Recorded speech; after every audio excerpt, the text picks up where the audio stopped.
Halo semuanya, perkenalkan nama saya Ersanti Diansa Taji, saya dari Prodi Ilmu Komunikasi.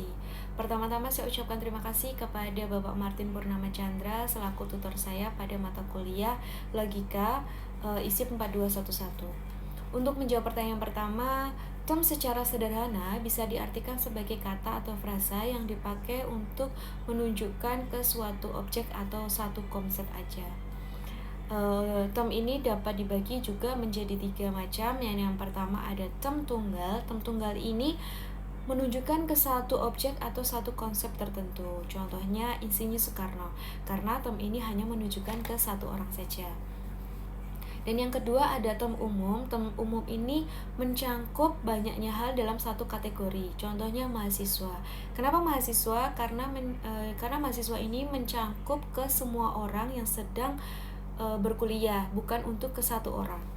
Untuk yang ketiga ada term konkret. Term konkret ini term menunjukkan pada hal-hal yang dapat ditangkap oleh panca indera. Contohnya seperti meja, buku, dan kamera.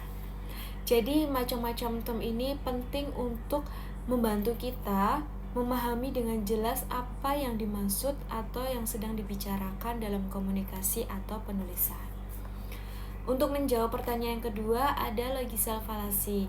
Apa yang dimaksud dengan logisal falasi? Logisal falasi adalah kesalahan berpikir yang membuat argumen menjadi menyesatkan. Contohnya ada ad hominem, yaitu menyerang orangnya, bukan argumennya. Contohnya, dia tidak usah didengarkan karena dia tidak berkompeten. Dan yang kedua ada strongman. Strongman ini memelintir argumen lawannya. Contohnya, kamu mau kurangi jam kerja, berarti kamu malas. Dan yang ketiga ada false dilema, yang dimana seolah-olah cuma ada dua pilihan. Contohnya, kalau kamu tidak mendukungnya, berarti kamu musuh negara.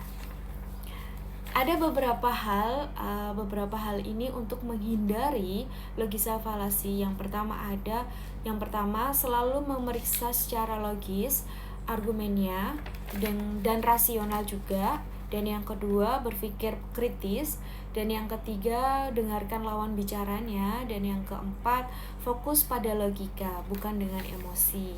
Dan yang kelima, yang terakhir, gunakan logikanya dan bukti yang sangat kuat untuk mendukung argumen pada suatu forum.